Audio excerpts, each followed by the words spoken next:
रवीना के 2 बच्चे थे। वो एक बड़ी कंपनी में काम करती थी। उसके ऑफिस जाने के बाद उसकी सास उसके बच्चों को संभाला करती, लेकिन रवीना को इसकी कोई कदर नहीं थी। एक दिन रवीना अपनी माँ से फोन पर कहती है, मम्मी क्या बताऊं, मेरी सास तो बिल्कुल अच्छी नहीं है। वो समझती नहीं है कि मुझे कितना काम करना पड़ता है।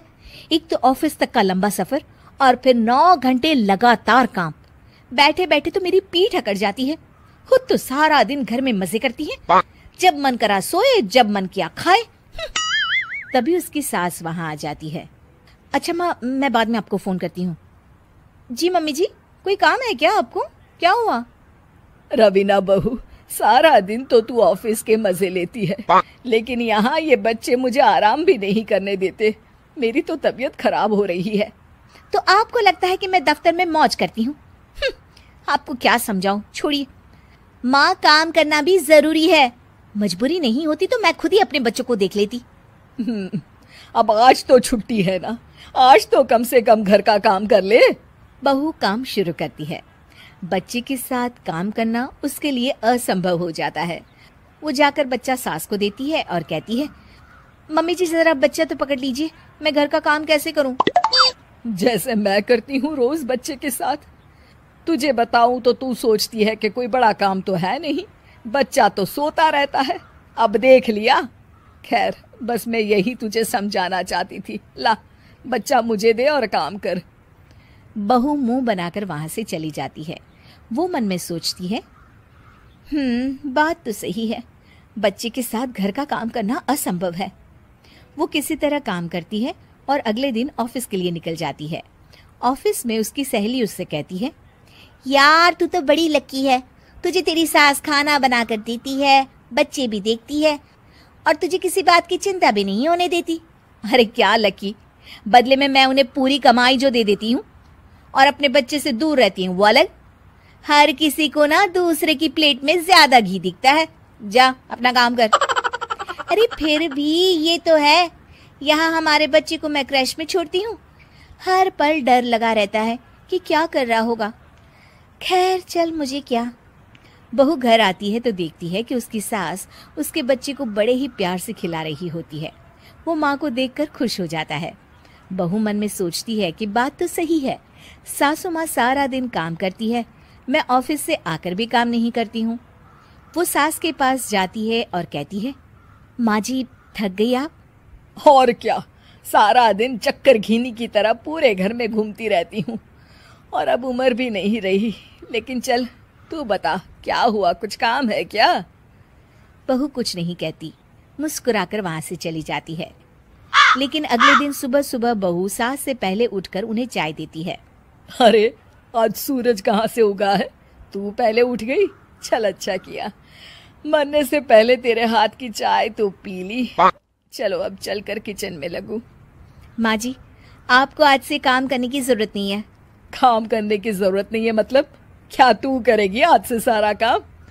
इतने अच्छे तो हमारे नसीब नहीं है भाई। नहीं माँ जी, मैं नहीं करूँगी, ना ही आप करेंगी, बल्कि ये करेगी। तभी वहाँ एक काम वाली बाई आ जाती है। ये कौन है बहू? माँ जी, ये नौकरानी है और आज से सारा काम यही करेगी। मुझे माफ़ कर दीजिए माँ जी, मैं नहीं समझ पाई कि आप थक जाती हैं। आज से आप सिर्फ आराम करिए और मुन्ने के साथ खेलिए। और सास बहू बच्चे के साथ खेलने आनी। एक बार की बात है, सुषमा अपने पूरे परिवार के साथ खुशी खुशी मोहन नगर में रहती थी। उसकी 2 बहुएं थी, पल्लवी और शिवानी। एक दिन दोनों बहुएं रसोई में काम कर रही होती है कि तभी उनकी सास सुषमा उन्हें बुलाती है। अरे बहू, जरा इधर तो आना। शिवानी, जरा जाकर देखना सासू माँ क्या कह रही हैं। दीदी आप ही देख लो ना जाकर, आपको भी तो सुनाई दे रहा है। अरे मैं आटा गूंद रही हूँ ना, तुम चली जाओ। हाँ तो मैं भी तो सब्जी काट रही हूँ ना दीदी। अरे बहू जल्दी आओ। वो ये तो जाएगी नहीं, मैं ही जाकर देखती हूँ कि क्या करना है। पल्लवी सुषमा के कमरे में जाती है। जी मम्मी जी, क्या हुआ? शाम को घर पर कुछ मेहमान आने वाले हैं, तो तुम अच्छा सा खाना बना लेना बहू। ठीक है मम्मी जी, आप बता दीजिए क्या क्या बनाना है और कितने लोग आ रहे हैं। सुनील की मौसी जी और उनका पूरा परिवार आ रहा है। कुल मिलाकर 3 लोग और हमें मिलाकर हुए 9 लोग। तो अभी से ही तैयारी करना शुरू कर दो। और हाँ, घर की सफाई भी कर देना, हाँ, अच्छे से।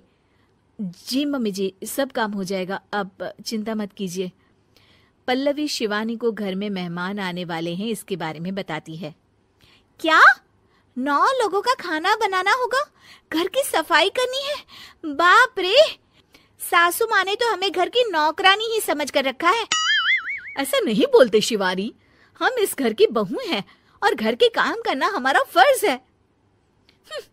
दीदी तो है ही सासू माँ की चमची, जब देखो सासू माँ सासू माँ। मैं तो इतना सारा काम नहीं करने वाली। शिवानी कपड़े लेकर गमला साफ कर रही होती है और चक्कर आने का नाटक करने लगती है। मेरा सर चकरा रहा है। तभी वहां पल्लवी और सासू माँ जाते हैं। अरे बहू, क्या हो गया तुम्हें? मम्मी जी, बहुत तेज सर में दर्द हो रहा है। तुम एक काम करो शिवानी, आराम कर लो। नहीं नहीं दीदी, घर में मेहमान आने वाले हैं, मुझे आपकी मदद करनी चाहिए। अरे कोई बात नहीं शिवानी, तुम आराम कर लो, मैं सब काम कर लूंगी। ठीक है दीदी, अगर आप इतना कह रही हैं तो आराम कर लेती हूँ। शिवानी आराम से अपने कमरे में मैगजीन पढ़ रही होती है। इसे कहते हैं आराम की जिंदगी। इतना सारा काम। चलो, सारा काम खत्म हो गया, शिवानी को देख आती हूँ। शिवानी अपने कमरे में ईयरफोन में गाने सुनते सुनते सो जाती है और उसके साइड में मैगजीन भी रखी होती है। पल्लवी वहां आ जाती है और वो सब देखती है। ओहो, तो मतलब सब काम चोरी का बहाना था। अभी बताती हूँ इसको। घर का सारा काम मुझे करना पड़ा और ये महारानी यहाँ मैगजीन पढ़ रही है, गाने सुन रही है। पल्लवी रसोई से एक प्लेट और चम्मच लेकर आती है और शिवानी को थाली बजाकर उठाने लगती है। शिवानी अचानक से उठती है। उठ गई महारानी, गाने भी सुन लिए, मैगजीन भी पढ़ ली। तुम तो बहुत बड़ी झूठी निकली शिवानी। तुमने सर दर्द का बहाना बनाया ताकि काम करने से बच सको। हाँ, बनाया बहाना, तो क्या करती, इतने सारे काम करती। मुझे कोई शौक नहीं है चापलूसी का। क्या चापलूसी? तुम्हें लगता है कि मैं सारे काम चापलूसी के लिए कर रही हूँ? नहीं तो क्या। तभी वहां सासू माँ आ जाती हैं। अरे बहू, वो लोग बस आने ही वाले हैं, तुम तैयारियां कर लो। जी सासू माँ, तुझे तो मैं बाद में देखती हूँ। सब खाना खाने बैठते हैं और खाना शुरू करते हैं। तभी सुनील की मौसी बोलती है। वाह भाई वाह, खाना तो बहुत ही अच्छा बना है सुषमा जी, एक एक चीज में क्या स्वाद है। ये सुनकर शिवानी मुंह बना लेती है। उसे अपनी जेठानी की इतनी तारीफ रास नहीं आती। आपकी बहुएं तो बहुत ही अच्छा खाना बनाती हैं। हाँ, बनाती तो दोनों ही अच्छा है, पर आज ना ये सारा खाना बड़ी बहू ने बनाया है।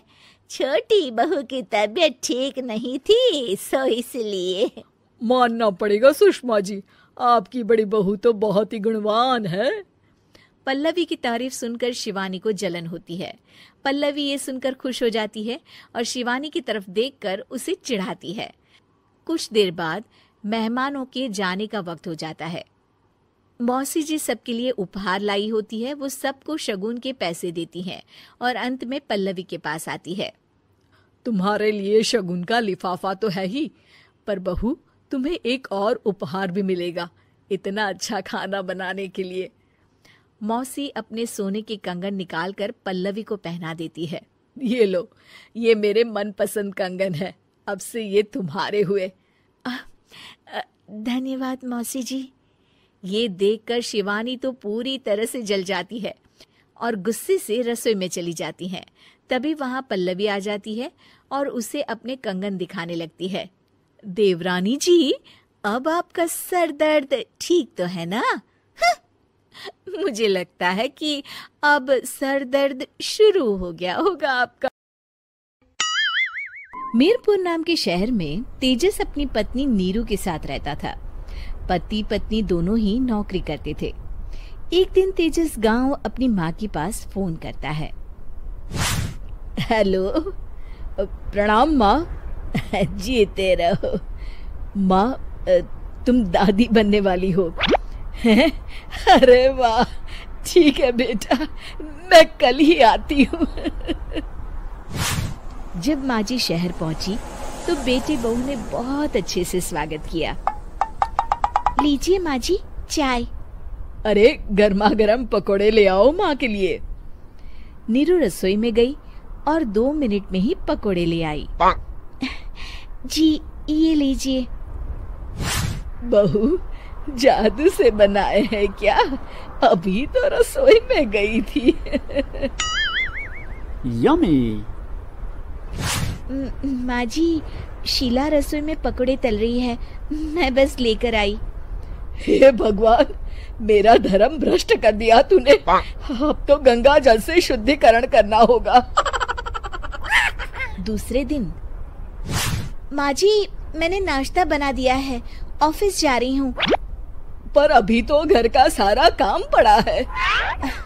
शीला आती ही होगी, झाड़ू पोछा बर्तन कपड़े वो सब कर लेगी। हमारे जमाने में घर का सारा काम हम ही करते थे। जी माँ जी, आप बहुत होशियार हैं, मैं घर ऑफिस दोनों नहीं संभाल पाती। तो जरूरत क्या है घर से बाहर जाकर चाकरी करने की? वैसे भी घर का काम खुद करने से घर में बरकत आती है, समझी? पर माँ जी। पर वर कुछ नहीं, इस महीने की पगार मिले फिर ऑफिस बंद। हाँ। रात को नीरू तेजस से कहती है, सुनिए जी, माँ जी बोल रही थी कि मैं नौकरी छोड़ दूं। वैसे ठीक ही तो है, अभी तुम्हें आराम की जरूरत है। फिर भी आराम कहाँ, शीला को छुड़ाने के लिए बोल रही थी। तो अब 24 घंटे में इतना काम तो कर ही सकती हो। पर जॉब पसंद है मुझे, घर पर मन नहीं लगेगा। अगले दिन जब दोनों ऑफिस के लिए निकल रहे थे, मेरी तो कोई कीमत ही नहीं है इस घर में। माँ जी, आजकल महंगाई बहुत है, रहन सहन भी बदल गया है, दोनों नौकरी करते हैं तभी ठीक रहता है। अच्छा, तू कहना क्या चाहती है? मेरा बेटा तुझे बिठा के खिला नहीं सकता? तू ही इस घर का खर्च चला रही है, हैं? नहीं माँ जी, मेरा वो मतलब नहीं था। मतलब खूब समझती हूँ, ये बाल धूप में सफेद नहीं किए मैंने। हाँ। अब तो ये रोज का काम हो गया था। तेजस भी रोज की झिकझिक से परेशान हो गया था। एक दिन उसने कहा, नीरू, वैसे भी तुम्हें मैटरनिटी लीव मिलने वाली है, तो अभी से ही छुट्टी ले लो। पर क्या, मेरी सैलरी अच्छी खासी है। आखिर नीरू ने रिजाइन कर दिया। जब बच्चा हुआ तो घर में सब बहुत खुश हुए। कुछ दिनों बाद तेजस फाइल देख रहा था। क्या हुआ तेजस, कुछ परेशान लग रहे हो? हाँ, वो हमारी जितनी सेविंग्स थी वो तो हॉस्पिटल में और छठी के फंक्शन में खत्म हो गई है नीरू। और अभी वैसे मंदी चल रही है तो मैं बोल रही थी कल मुन्ना को हेपेटाइटिस का टीका लगवाना है। नीरू, क्या पोस्टपोन नहीं कर सकते? नहीं जी, बिल्कुल नहीं। अब तेजस को समझ में आ रहा था कि उससे गलती हुई है। पैसों की कमी का असर घर के माहौल पर भी पड़ रहा था। अगले दिन, बेटा मेरा चश्मा और ये दवाइयाँ ले आना, पर्चा देते हुए माँ जी ने कहा। जी। तेजस, मुन्ना के लिए दूध का डिब्बा और डायपर भी ले आना, और ये किराने के सामान की लिस्ट है, इसे भी लाना है। तेजस गुस्से में लिस्ट मरोड़कर फेंकता है और चिल्लाता है, पैसे क्या पेड़ पर उगते हैं? ये ले आना, वो ले आना। अरे पर ये जरूरत का सामान ही है।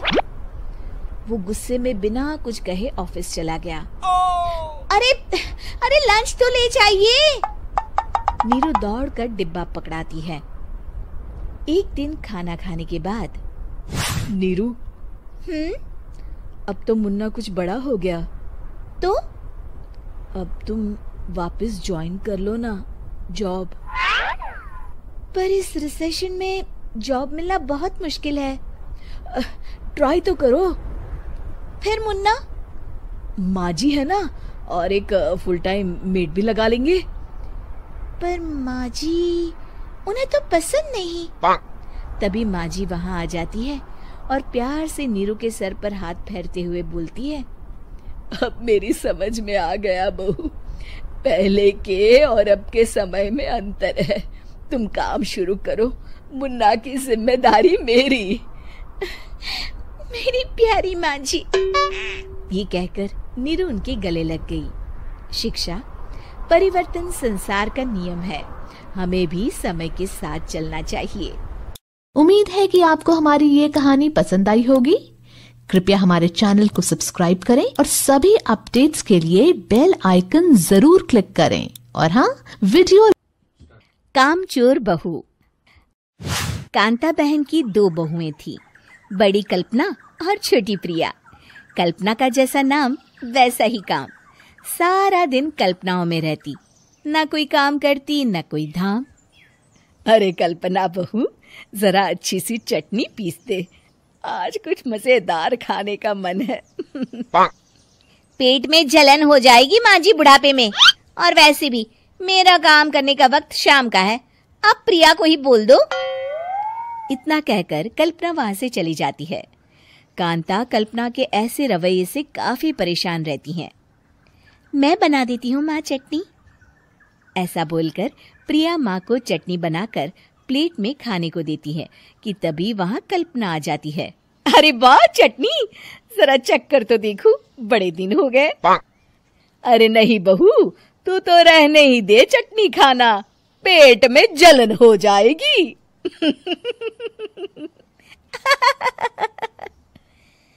इतना कहकर कांता और प्रिया दोनों हंसने लगते हैं। कल्पना सारा दिन या तो मोबाइल में यूट्यूब देखती या फिर सोती रहती। उसका कमरा भी बिखरा और गंदा रहता। एक दिन कल्पना का पति अशोक उससे कहता है, अरे कल्पना, जानवर भी उस जगह को साफ कर लेता है जहां वो बैठता है, तुम तो इंसान हो, कैसे इतने गंदे कमरे में रह लेती हो? देखो सारा सामान यहाँ वहां बिखरा पड़ा है। ज्यादा अपनी माँ का बोल ना बोलो। हाँ, कमरा तुम्हारा भी तो है, गंदा लग रहा है तो साफ कर लो। पता नहीं तुम्हारे साथ मैं कैसे जिंदगी बिताऊंगा। इतना कहकर अशोक वहां से चला जाता है। कल्पना बस खाना खाने कमरे से बाहर आती और फिर से कमरे में चली जाती। इससे कांता बहन काफी परेशान रहती।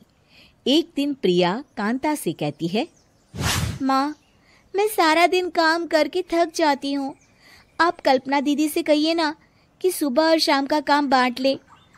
मैं तो अब सिर्फ एक वक्त का ही काम करूंगी। हाँ। अरे तू वो भी ना करना, एक बहू तो कामचोर थी ही, दूसरी भी आ गई काम ना करने के बहाने लेकर। तभी वहाँ प्रिया का पति रमेश आ जाता है। माँ, मैं देख रहा हूँ भाभी कोई काम नहीं करती, प्रिया सारा दिन घर और रसोई का काम करती है, अब कुछ करो ना माँ। कांता मन में कुछ सोचती है और कल्पना के पास जाती है। कल्पना फोन पर मेकअप करना देख रही होती है। कल्पना, तुम सारा दिन बस मोबाइल देखती हो, घर का कोई काम भी कर लिया करो। प्रिया सारा दिन काम करके थक जाती है, आज से मैंने फैसला किया है, एक वक्त का काम तुम करोगी, सुबह का खाना तुम बनाओगी और रात का प्रिया।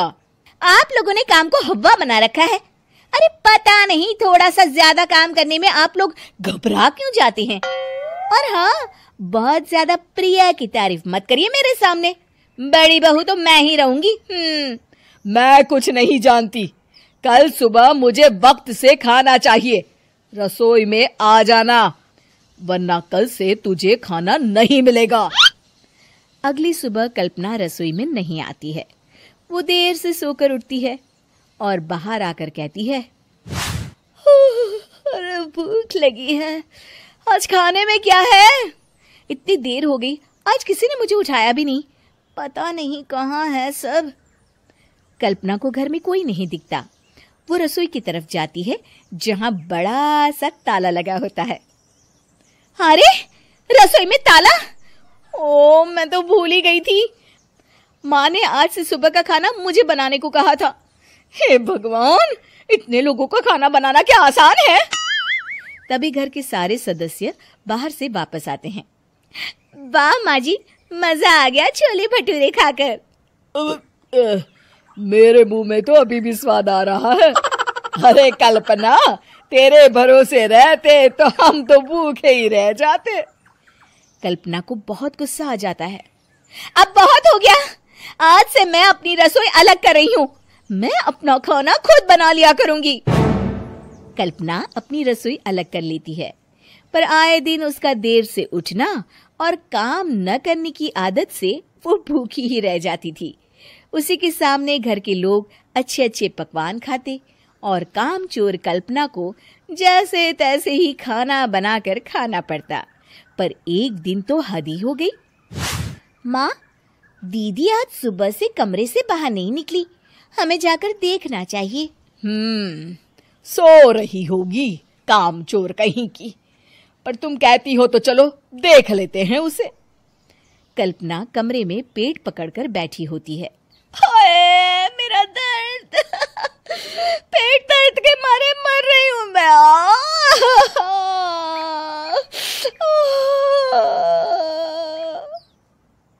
अरे दीदी, क्या हुआ? पेट में दर्द क्यों हो रहा है? डॉक्टर को दिखाया आपने? माँ! कल्पना खड़ी होती है और माँ जी के पास आती है। मुझे माफ कर दीजिए, अब से मैं सारे काम में मदद करूंगी, कभी आलस और कामचोरी नहीं करूंगी। हाँ हाँ, वो तो ठीक है, लेकिन अचानक क्या हो गया जो तू काम करने को तैयार हो गई? कामचोर कल्पना। माँ, लगातार बासी और उल्टा पुल्टा खाना खाने के कारण मेरे पेट में इन्फेक्शन हो गया है। काम न करना पड़े इसलिए मैं 2 दिन का खाना एक दिन ही बना लेती थी। बासी और खराब खाना खाने के कारण लेने के देने पड़ गए। पेट में दर्द हो रहा है। चलो अच्छा हुआ, देर आए